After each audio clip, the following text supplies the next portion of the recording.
Okay. Tim, you there? I'm here, I think. Yeah. Can you hear me? I can hear you, my friend. How's it sound on my ear end? Yeah, sounds good here. Yeah. I guess there's no video then. This is just all just. Yeah, it's just audio. You don't want to see me, my friend. No. He's got a face for radio. Yeah. Okay, Right, exactly. I've been in TV too long. I don't want to do that no more. oh. Good deal. All Nice. right, I'm gonna open the show and we're gonna have a good time. All right. Awesome. Okay, great. All right, everybody. Welcome back to the No Cover TV podcast. That's right. I'm your host, Big Al, and I take that original, local, and national music scene and I shove it in your face.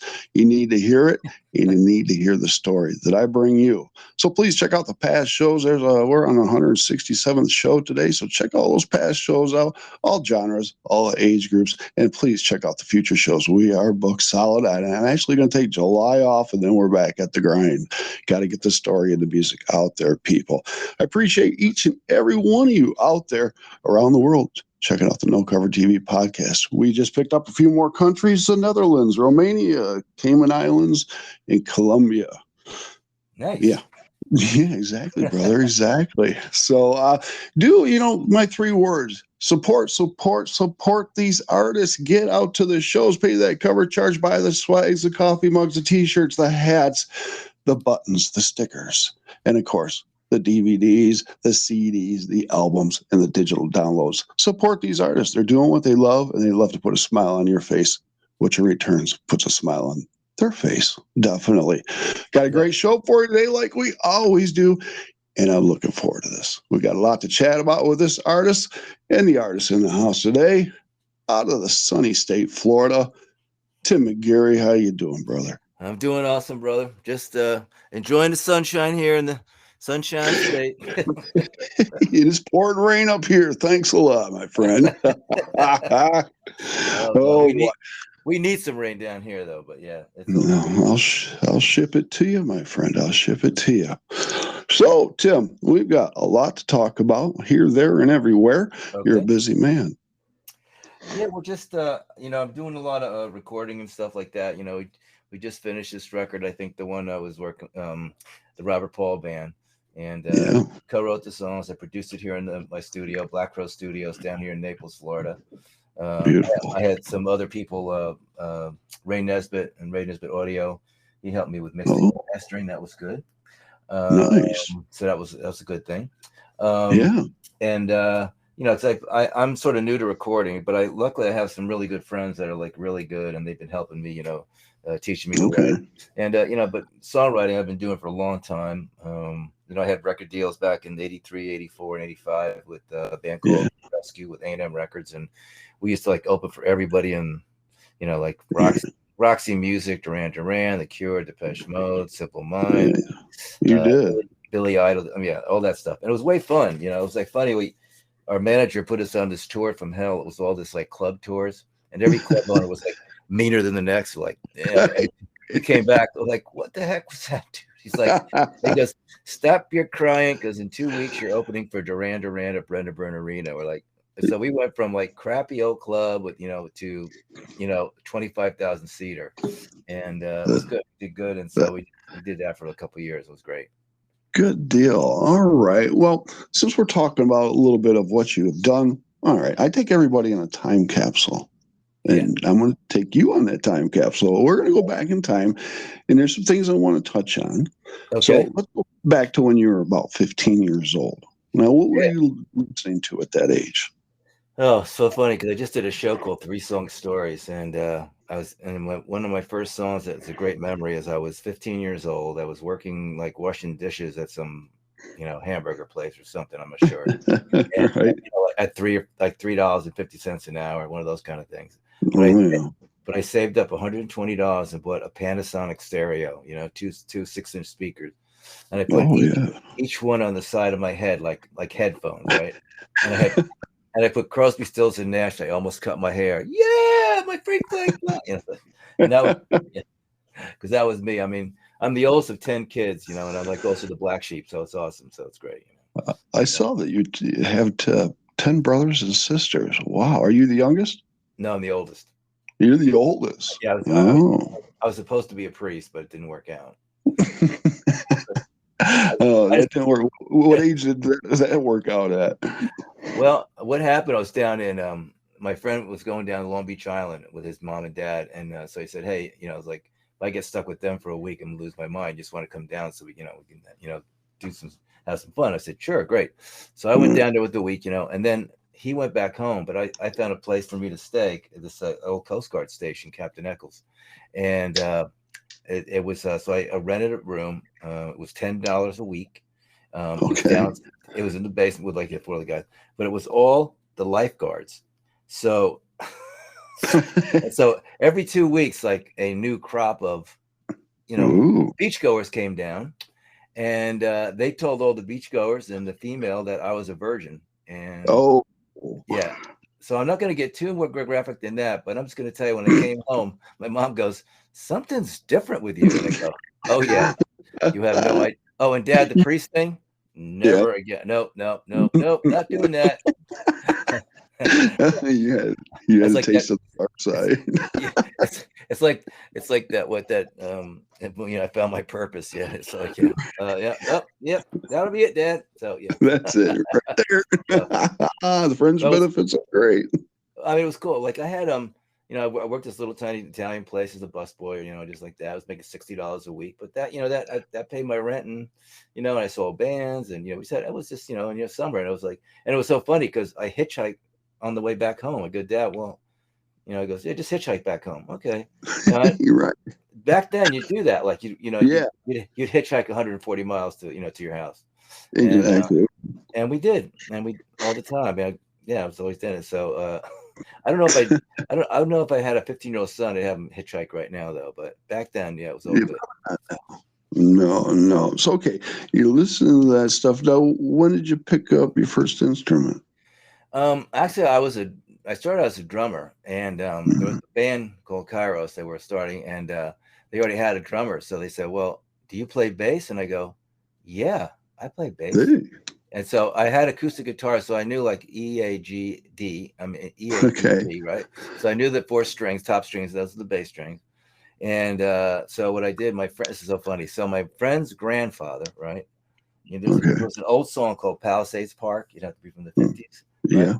His grandfather won a cheap Japanese electric guitar for darts in a balloon. I'm like, Okay. so we took it home. We hacksawed the two top nuts off, put four strings on it, bass guitar. There so you go, brother. and I played bass for 20 years, yeah. So Okay. and it's funny because I hardly ever play it now, but you know what I mean? Because I'm more of in songwriting and production and all that kind of stuff. I mean, like I can do it, but I Right. have some friends that are better bass players, and and I say, I Okay. call them up. I go, "Hey man, I need to, you know, uh, Right. I need some bass tracks," and they're really good. Well, So nice. So in the 80s there, you were saying you got signed by, some people, labels. You all yeah, opened up and, like you said, Billy Idol, Duran Duran, and others and yeah, stuff. yeah. How, Well, how before that, I had another. We also another band called Neighbors and Allies, and that's the neighbors? one. And it was we used to play CBGBs. But so what Uh, happened before we played CBGBs ever? We used to roadie for a guy named Richard Hell and the Voidoids. They had like Kid Replaceable Head, Love Comes in Spurts, and stuff like that. And it was a okay. punk band, but they were all friends with the Blondie and Talking Heads, that whole group. So we was the roadie. So we told Richard on CBGBs they have a Thursday, Friday, Saturday night. So he said, Hmm. "Well, I tell you what, if we will roadie for free, and you can have the whole door." If we can open up for you for those 3 nights. And he's like, well, let's see. If you're going to work for free and I get all the money, yeah, let's do that. So Let's yeah, do that. let's do it. So we played we get on Thursday, we get off stage, and like we get off stage and they're uh, like you guys are like really good. Like what the hell? Like, cause they thought we're the roadies. What Right. would we do? Well, Right. we were actually musicians and we actually played our butts off and practiced all the time. So, Nice. so we and Jimmy Destry from Blondie was there on Thursday night. All So right. on Friday night we're out there. We play our first set, and we had a guy. There was a band. I don't know if you remember a band called Magazine. They were like from I think Scotland, Yeah. and the one of the tour guys, the manager was there, and we were at our band house. So he said, well, you can stay here with us, man, if you want to stay for a week, because he met a girl or something. I'm not sure. So he came with us at CBGB's, and after the set, he goes, boys, I will do the roadie for you because David Bowie's out there and he wants to meet you. We're like, Well, what? Like, yeah. what say what David? So we're like, okay. So Right. he sat down, coolest guy ever. I mean, I know the guys that know him too, from other, but just we talked. He's funny. He's looking at me like, you really want to be a rock star? And I go, yes, I do. I won't lie to you. I wanted to be a rock star. So, and Yeah. but he thought we were like the Mott the Hoople of the '80s, and he really liked the band and loved the music, and stuff. Great. But the coolest thing is, at the end of the night, he was leaving, and he goes to the doorman. He goes, "Man, what's that opening band? When are they getting paid?" And he's like, "Oh, they're not." He's like, "Oh yeah, they are." He took $900 out of his wallet and paid us. Nice. Is that That's cool? beautiful. Now That's cool. and that's like back like in 80, in the 1980, 81, something like that. So like, how cool was that? And That's real cool. and then when that band broke up, one keyboard player went to our daughter's wedding, the other guy went to Neva, and then I went with a band called, it was originally Single Strings, and then they didn't like A&M didn't like the name, so they said we'll change it. So we changed to The Rescue, which is sort of funny because what did I do in later life is be a paramedic. So just saying, I don't know, precursor. But so, and then the cool thing was like, well, we're going to send you to England to do the record because it's cheaper for you to. Really? You're right. Yeah. Okay. So like, I'm an idiot from New Jersey. Like, and this guy just said, we're flying you to England. And we went to Sarm East. And that was like, that's what the Boggles did, video killed the radio star. That's what he did. Yeah. And then, yes, it just finished The Owner of the Lonely Heart there. And the day they walked out, the day we walked in. So Wow. next day. So it was cool. And so we went to London, we're doing the record. It was like, how cool is that? So great. Come home. And we were managed by EG Music. So they had King Crimson, Roxy Music, and a band called Killing Joke, which they were really good. Okay. And we were like, I guess we're their American experiment. So, and way fun. And so, and it was cool because Robert Fripp, get to meet him, and the guy from Roxy Music, and then of course the bass player Tony Levin, which is one of my favorite, and he was the coolest guy. I bought his bass amp. I bought it he had a SVT. He goes, yeah, do you want this? I go, yeah, it's good for I love the big old giant 300 watt 810s. Shake the dust off.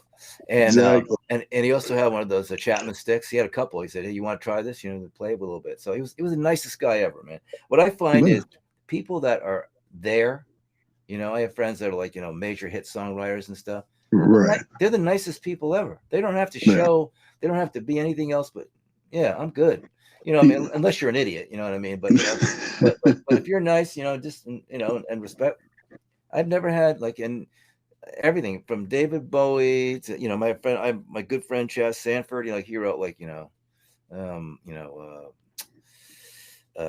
Missing You for John Waite. That. Oh yeah. And wrote Stevie Nicks Talk to Me, and Chicago. He actually produced a record for Chicago, right? The band Chicago, when he was 19. Whoa. Oh yeah, the guy's genius. Nicest guy ever. Yeah. Wow. So so the thing is so so the last couple of years I've always written a lot of songs, and always been, and I had some years of I was for a little bit I sold vacuum cleaners, and I was really good at it. I mean, six figures. This is like what, 35 years ago, and I was making six figures. You know what I mean? Yeah, I was like, yeah. And Electrolux, and I was yes.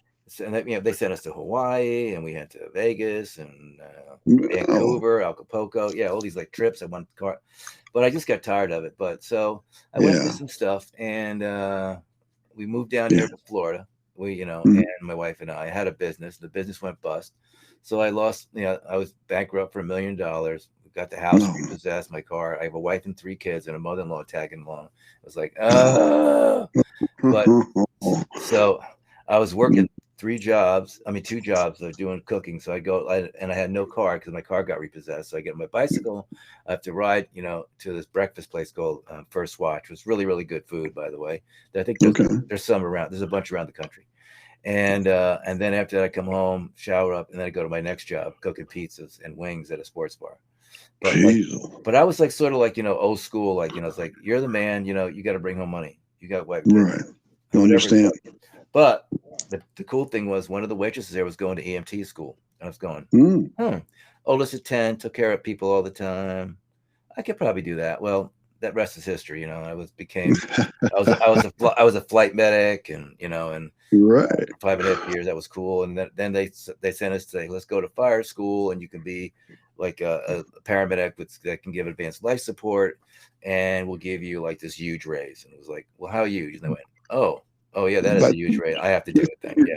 So because I didn't want to leave the helicopter. It was like, that was cool, like a flight suit, helmet, just right. it was, it was Oh cool. yeah. And you had all the calls from hell, so that was great. Right. But like that, and then so they had a thing a year before I retired. Out of 8,000 employees between two counties, who made the most overtime? And you can imagine who was number one, right? Raise your hand. Yes, I raised my hand, and all my friends going, "Dude, you're such an overtime whore. What the hell?" But I told my wife, I said, "Listen, because on your retirement, you could say you could give you give yourself a number, and then what you'd get every month." So I said, and I started late. I didn't start till I was in my I was 30, 35, 34, 35, going to school. So it was like and. So I said, I have to make it up. So I'm going to do it through all this overtime, and I worked my ass off. Yeah, I did. That's beautiful too. And then, but we're in good shape now. That's good things. Not rich, but just like, we make a little bit more money every month than need. So it's comfortable. Very nice. Well, it's kick-ass. I mean, you were a merchant Marine for a little bit. Oh yeah. From 19 to 20, merchant Marine. I was like, yeah, that was great. I mean, it was, I was telling some people like, because we went to like, I mean, I had a couple of great at a coastwise ship, but I was going to do it for just a summer. I was going to college, and then, I talked to some guys, and that were, works on the union. They said, if you really want to go, you got to go, for a couple of years, so you can go out, see some country. Right. And I want to see some stuff. So the one ship cool. we had went like, it was Djibouti, Sudan, Ethiopia, Mogadiscio, Pakistan, Iran, Jordan. India, and then Bangladesh. And I was saying like, and there's always a funny story. Like, I mean, well, one thing is like when you go to those countries, and when I was in Bangladesh, that was like the poorest country. So, I mean, like there was like a faucet that for like a half square mile or a quarter square that everyone had, and these little kids with little cans, had to go and get the water and bring it home. So that's and when you see like poverty, like real poverty, like you see it in a book or a magazine, it's like, oh yeah, right. But when a 5-year-old kid with a swollen belly is looking at you, it's like, oh man, and it's so funny. So the word for begging down there is like bakshish. So they go hello, and they think every American's named Johnny. So hello Johnny, hello Johnny, bakshish. So all day I was getting beggars like that. So these 3 little kids can only go like. And they go, hello, Johnny, bakshish. And I go, no, you bakshish. And the kid gave me a coin. I went, oh. So I tucked in probably about $10 of American, of their money worth about $10 American dollars. And I had to hide it on them. I said, okay, now you run home to your mom and dad, because I know that money was like close to like a month. Yeah. I mean, that's how far it would go. That's a lot. But then we had another thing too, and this is like sort of cruel, but it was like, I just got to tell you, this is the mindset. I was 19 years old, but so there was dock dogs. We were on a dock and the thing is that instead of being like there for a couple of days, you're there for about 3 weeks. So there were these dock dogs, and one you could tell was like he was like missing an ear. He would like, but he would come up to another dog, and the dog would instantly go on his back. You know what I mean? Like submissive dog. I go, that's the dog. He's the man. So we had some scraps. I said, well, we got scraps. Just throw some scraps to the dogs, right? So we throw scraps to the dog on the dock, and then out from under the dock comes this monkey. Like what? and it's fighting for the scrap, and he's, I mean, just throwing the dog. I mean, not hurting him bad, but just like, I'm getting that food. What? And we're like, so it's this thing between the dog and the monkey, and of course, like we're like, monkey. Monkey. So, so every night our scraps went out. So we had like, I think about it now, like maybe I know it wasn't nice. It wasn't the nice. Yeah, you But toyed with the dog and the monkey. but the dogs did get some food, and the monkey got some food. So so it was, like Everybody's happy. everyone's sort of happy, but it was a little bit of a Everybody's tussle. Yeah. So, That's but great. and so yeah, we had. I mean, I saw some really, in every country though you go to, even though poor, there was like something beautiful you could see. You know Sure. what I mean? Yeah. I mean, we had this guy. It was so funny. God, we're like, okay, we're in Bangladesh. We're trying to find some beer, and you can't find any beer, right? The whole country. Right. So this is what I was drinking because I'm 35 years clean and sober. So, Yeah. so the thing is, they have these beggars, right? So we get out of the hotel, and what they have is like it's like a Vespa scooter, three-wheeler. You have like a guy in the front with the handlebars, and then you have like a little bench seat in the back that you guys sit in Right. and covered over.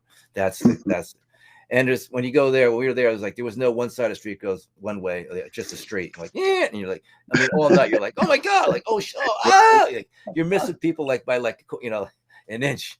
And so we're outside, like now I gotta say for this, we secured some hashish in Pakistan, Oh. so we'd have to eat it because we couldn't smoke it. Tango. And then when that hit you, it's like, oh, Yeah. I mean, like I think I see Jesus. Like, Yeah. dude, Right. you're I'm born again. So now we're here, like, and he's trying to start the thing, and there's this army of beggars, and they have like withered legs and arms off, and Oh. small pot, and like, hello, bakshish, hello, Johnny, and they're getting closer and closer. Now No. we are so stoned and so high, we're like, dude, and he's like, it won't start. Like, oh my god, like, and they start, hello, bakshish, and they get closer. Then they start touching us, like, like, we're like, Oh. so I mean, it was like a Twilight Zone, We finally got us and got off. But the funny thing, this was our guy for the whole time. So a couple of days later, we went out, the thing all apart. He's got the piston, right, and he's hammering it with a hammer, right? Puts it back in, ran like a charm. I mean, who knew? I'm like, I don't know what happened. But it worked. I like it. So it worked. Yeah, but that was cool. But I mean, then my wife, I've been married. I'll be 44 years in November. So beautiful. Yeah, we've been together. We went through some tough stuff. We lost a son in 2006, and actually, I saw that, brother. I'm sorry to hear that. Today is the day of the accident. No, I'm so sorry, my friend. So, but I'll tell you a beautiful story with that. 10 days after the funeral or celebration of life, we went outside, and there was this single white flower. And we had been in the house for about 12, 14 years. So we knew it was growing in the yard, and we never saw this flower. You know what I mean? Sort of know. You've been here, you know what grows in your yard. Yeah. So his name was Trevor. We called it Trevor's flower. And a couple of days later, my wife went out, and the original flower closed up. And there was a circle of 5 white flowers, just like the first one, right? Wow. So she went to call me, and when she got to the phone rang, and it was the nurse from the organ donation. She said, "Hey, I just want to tell you that 5 lives were saved from your son's gift." Oh, that's beautiful. Yeah. Wow. So I thought, like, what a beautiful thing of love. Just saying, "Hey, I'm there. Good. Here's 5 flowers to show you." It's small. Didn't be big, some giant miracle. It's just small, but it's a miracle. And then what happened was we hadn't seen the flowers for 10 years, not one. And on May 7th, I guess it was on 2016, we went out, and there was that single white flower again. Oh man. And then it went, just for a day. I'm like, for a day. That's for a day. So I mean, I don't know. If that doesn't make you believe, then I don't know. Then there's nothing I can say. So, well, I'm a believer. Yeah. So I mean, I have many other, I had his ashes. I was sitting on the bed with his ashes, and I had this thing, and it went wham to black and wham to black, and I'm like, whoa. And I have a friend of mine who's a medium, and she calls me like 30 seconds later. I mean, she goes, "Trevor just showed you the accident because I wondered, did you ever hurt?" And he said, "No, Dad, no hurt, black, done."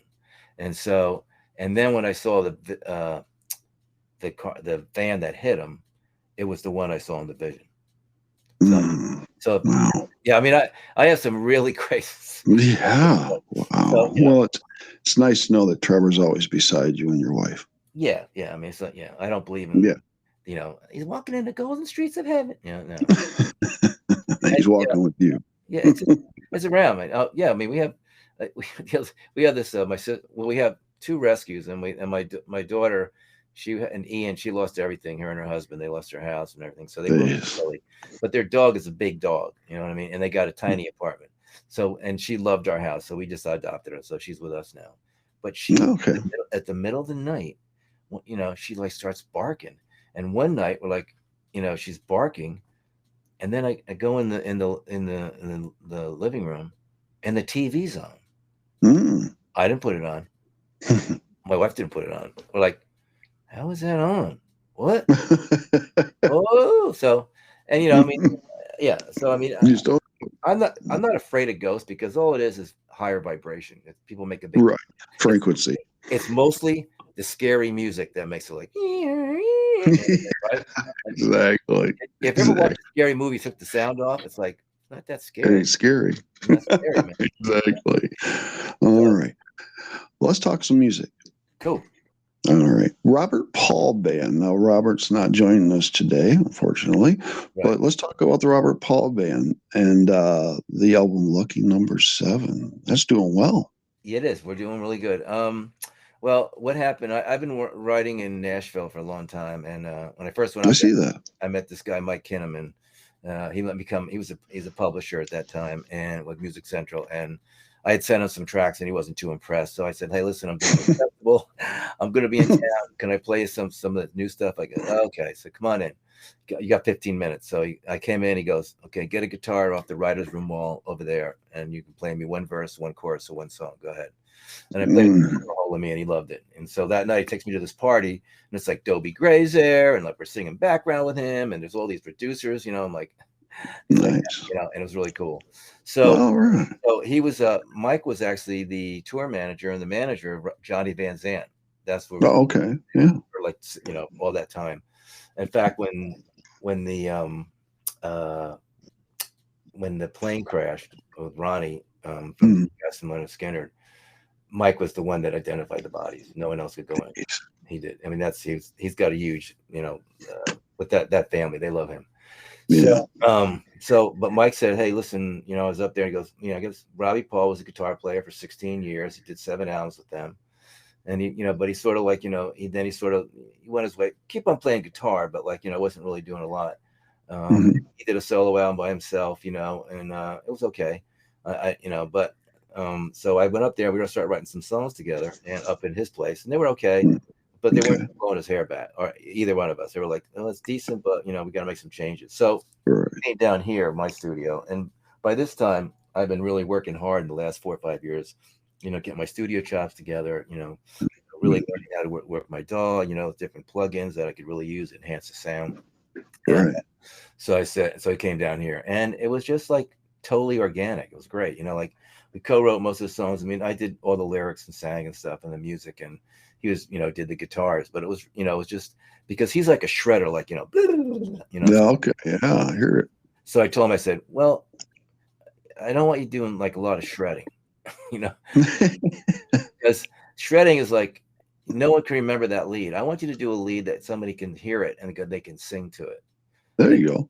Because those are the best ones, and the ones that, like, they start somewhere, they go somewhere, they lead into something, that's the magic. And it was so funny, and of course he loves his chorus that no chorus. No chords. No chorus. So he's like, "Oh, okay, no chorus." Yeah, of course. So I said, "Okay." So, but so because I was the producer of the thing, and but we worked out really good, and we respected each other's talent, and we worked out like that one song, "Kicking Down the Road." He's using the slide, and he was before, we're on the road, and he's doing leads and stuff. And I said, "They're okay, but they're just not nasty enough. I need some anger on that stuff." And he's like, "You play slide?" And he goes, "Well, I do. I never play, never did it on a recording." Because Johnny Van Zandt had this guy, Eric, who was a really good slide player. So, the slide was covered. So he just did his leads, and they're really good too, but just, but he could play slide. So I said, "Let's try it out." And he did great. It was like, "Dude, you're slide." So and that kind of Nice. stuff. So what we do is, we just we'd work at it till till it got to where. Excuse me, I'm sorry. Till like we got the lead, and then he'd do like this one lead. And I go, oh, that's it. That's There you go. we're doing it, and we had a Nice. funny thing. We used to say like, if you do one, I go, what do you think? And he would do it most of the time too, but I go like, oh, that one's unfortunate. That was the code word. That's Oh, that's the unfortunate. code word. There you go. That's unfortunate. Yeah, but the thing is, for me as a producer, for me, I try to uplift the musician. If you browbeat a musician, you're not going to get the best out of them. No, you're They're not. going to No. feel restricted. They're going to feel no, man. Just build them up and let them flourish. Yeah. And that's what he did. And like it's so funny because like he didn't really ever play like this. And when his friends heard the record, they go, well, "Who's playing guitar?" That's me. It's like, what? You don't play like that. I do now. So There you go. so he did. So He did. Yeah, go ahead. I was just going to say, tell the podcast listeners the platforms they can find the Robert Paul Band and the We're on, music. we're on all of them: YouTube, Amazon, TuneCore, um, Spotify. Spotify. Spotify, just put Robert Paul Band, Lucky Number 7. That's the name of the record, and all the songs come up. They all come up together. You can hear them. Nice. If you can buy the album, it's I think it's $6.93. You can buy it on Amazon, all kinds of stuff. We sold a lot, but it takes a while for the money to come in, as everyone Yeah. knows. But It does. we're looking at the sales, like, oh yeah, we sell, so Right. we're doing well that way. But Okay. and then if anybody wants a like signed copy of a CD, you know what I mean, they can Right. just go to the website. It's basically $10 for the CD, and then it's usually shipping's like $4, $3 to $4. So like Sounds about right. so it's like it's $14, and you get a signed CD. And this is the first batch, so that's sort of cool because Yeah. we're gonna number them, and so you'll Okay. have I that. like Yeah, so it'll be that. Now, are you and Robert planning on getting out and playing out, or have you been at all? We are actually. I'm in Naples, which is the southern part of Florida, and he's up in Mariana. But like Jacksonville is more his base. That's where he did most of his music. So we have some friends. So we have a guy that used to play in the Outlaws and or on the Agitators, and another guy from Molly Hatchet, bass player. So Sweet. we're getting some like pros in there, and we got together a few weeks ago. We're getting at the end of May, and we're going to do like three days of practice, and then just do like a pickup gig somewhere. Just Okay. see how it goes. Sweet. Nice. That could be fun. Mm-hmm. Yeah. I want to ask you, you played, small crowds and large crowds. Do you like the smaller venues where the people are right on top of you, or do you like the bigger venues where the crowd's like 10 feet out in front and you're on the stage? I mean, for me, like I do a lot of house concerts solo, and I love those. You know what I mean? Because I'll get in front of sometimes like 30, 40 people, but they're there to listen to you. I mean, no one's talking, but it's where I'm singing songs, I'm telling the stories of the songs, what's behind the songs, each one, Right. and some funny stories, some serious stories, but it's fun and people love it. And I did that like in Europe too. I had shows like in Czech Republic, Germany, Scotland, Denmark, Portugal. Sweet. So I mean, and these work out really well. Okay. Now, I will say that it's definitely fun when you play in front of 25,000 people, and people are like digging it. We did the Duran Duran thing with like the Rescue. It was like everyone thought we were going to bomb. This guy just went off the shitty ass tour. They haven't played a big thing. And back then, Duran Duran, people would throw teddy bears. Oh yeah. Right. We got a lot of teddy bears. You got a lot of teddy bears. So like if you get teddy bears, you're doing it right. You know what I mean? Everyone's going like, you guys pulled it off. Like you guys were good. Thanks. Right. We only play all the time, just we practice all the time, so right. We had some good songs, so like it was fun. All right. But I was gonna say I like, each one has the best. I mean, what I love about music is like, you can get like 50,000 people, religion, race, sexual identity, blah, blah, blah, whatever. And when you play the music, everyone is one. Yes. Everyone, I agree with you, brother. And if that isn't spiritual, if that's the connecting thing that people need to have. You know what I mean? Yeah. I mean, right now, like, our country, like, with the moves and everything, they try to split us up. And, and I tell people all the time, I say, listen, I've been in, like, I was at Ground Zero 2001, 9/11. Yeah. I worked on the pilot with the DMAT team. I was there for a couple of weeks. And, just like, you never hear the good stuff. When we were there, it was Columbus Day parade, right? And they said, hey, do you guys want to march in it? We said, sure. And there was 900 people that came from from Oregon. Oh, They said, we love New York. We're going to fly in. We're going to spend money and support, our brother, sister Americans here. And how cool is that? But you never heard about it. But think right. about logistically putting 900 people on planes coming in the same day. They all had the shirts on. They marched with us in the parade. I mean, we just seem to be at our best when things are the worst for some reason. We rally, and so that's the heart. But most people are good. Most people do the right thing. I they have do. friends on both sides of the aisle, like politically, but we're still friends. We still Yeah. talk. It's like, it's like you don't have to hate this person. I mean, No. that's what it's got. Like, it's got to the point, like, if you're not with me, I hate you. Yeah. And that's not what it should be. It should be more like, okay, I don't really disagree with a lot of stuff you're saying, but what you believe in, but you're still an American. You're still, All right, we should get along. get along now, Yeah. Exactly. Never just get along. I had this old guy. Get along, Rodney says. All right. I had this old guy in Texas. He goes, Tam. He goes, you need the left and the right. He goes, you can't fly a plane with one wing and never get off the ground. I went, right. I said that's it. There's great stuff on the left. There's great things, and there's bad. You're right. There's great things on the right. Exactly. Put the good things each, put it together, and let's get on with the country. You know what I mean? Right. So, all right. Let me shoot you with another question here. Go ahead. All right. Do I go for that one? That one? Ah, how about this one right here? Now, you've been playing the 80s and doing all kinds of stuff. Embarrassing moments on stage. Dun, da, da, da. Well, I didn't really have embarrassing moments, but one time I had food poisoning. So we're missing persons, right? So but like I was in, no, you have to go on. Okay. So I went to the bathroom, did my stuff. I puked my guts out, washed my mouth. I went out there, I played my stuff, and I was like, oh my God, I'm going to throw up. And so the last song, I take my guitar, I throw it at the roadie, I run out in the back, stage. I start puking, and here comes Terry Bozzio. I'm like, you okay? I'm like, oh, dude, I'm sorry, man. Don't I don't know what I ate, but it's not good, So yeah, but it's like, one of the greatest drummers in the world, like, and I'm puking. So yeah, it was that was not fun. And then oh yeah, and one time we went in Ohio and something happened. Oh, we somehow guitar like hit a window and the glass fell down and this opening band. Now this opening band was like, they were like really like cocky, right? And the only reason why they got it because it was like the nephew of the promoter or something like that. And I told the guy, I said, like, I said you might want to like, just give a little money to a little tip to the sound guy, make sure you sound good. And he goes, I don't have to do that. Oh yeah, okay.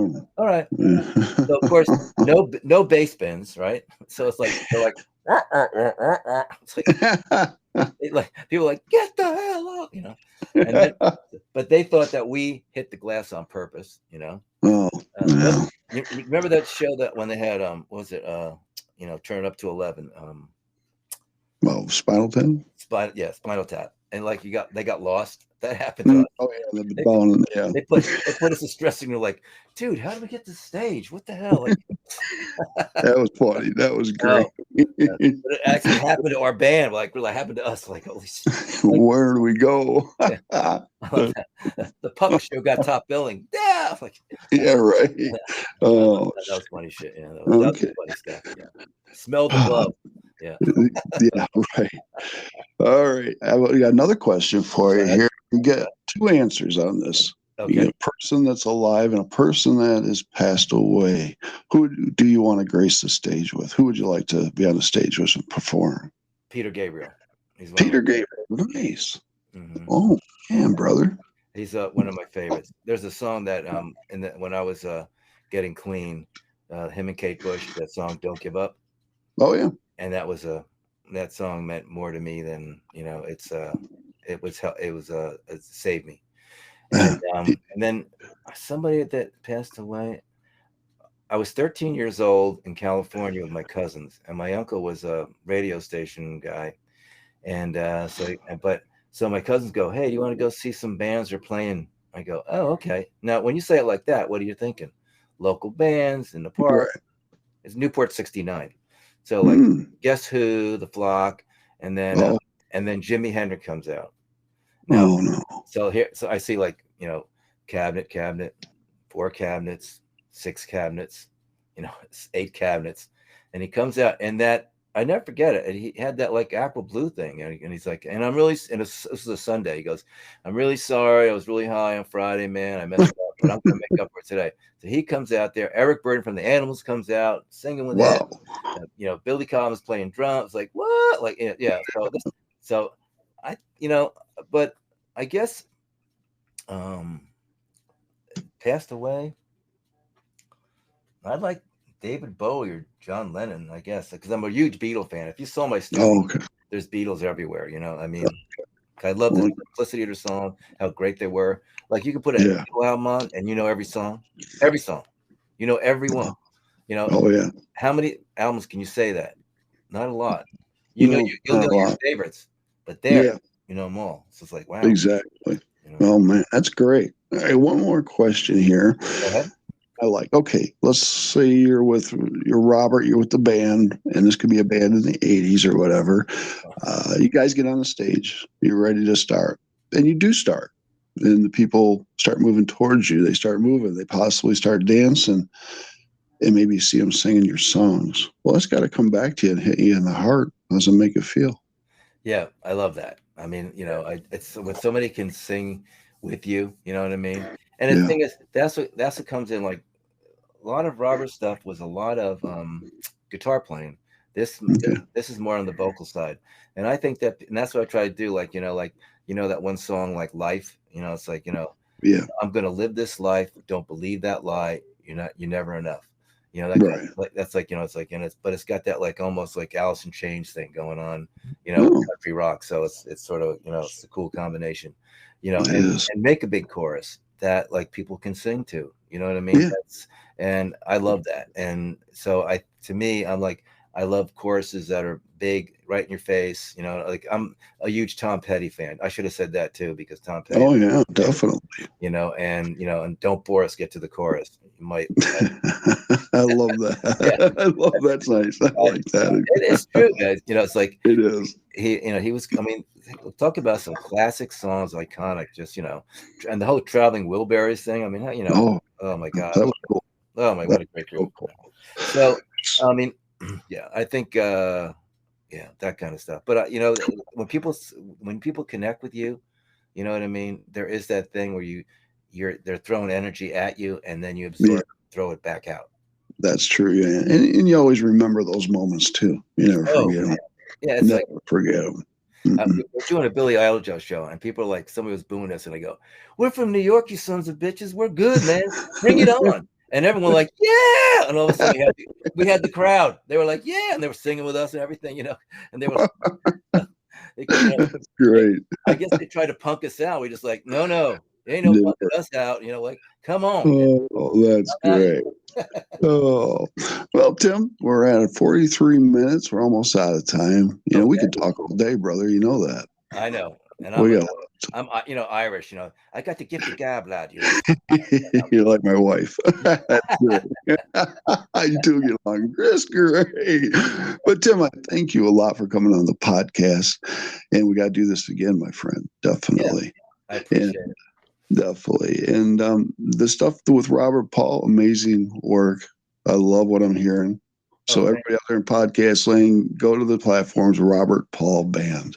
right, Definitely. and lucky number 7. Put that down there. Lucky Number 7 is the album. And you can get it. Can they get that from you? You got a site? We have, robertpaulband.com, and you go .com. there, and if you want to get like a CD, like something like in your hands, and we're doing sign, we'll do that. So just Oh, go on there and just send the money, and we'll send you the CD with signed CD. Good deal, my friend. All right. All right. Any last words? Any people you want to thank? Hey, This is man. your show, brother. Al, thank you for having me on, man. I really appreciate it. Like, and helping us out, helping indie bands like this, get out. It's really important right today. So really appreciate it. And I love the music. I love the people, and everyone just be safe and enjoy your life. That's great. I love that. So, like he said, enjoy life, be safe, do your thing, and don't let anybody tell you what to do. That's right. Cool. It's your music, man. Do it. So, Tim, I'm going to get this off to the platforms. I'll send you the link in just a little bit here. Again, let's stay in touch. Anything you need, just give me a holler. All right. Thank you, brother. Appreciate it. Thanks for having me again. I really appreciate it. No problem, brother. I'll talk to you soon. And everybody on podcast land, check out the past shows and, of course, the future shows, and get out there and listen to the Robert Paul Band. Yes, you're going to love it. All right, Tim, we're out of here. All right, brother. Thank you, man. All right, bye. Bye.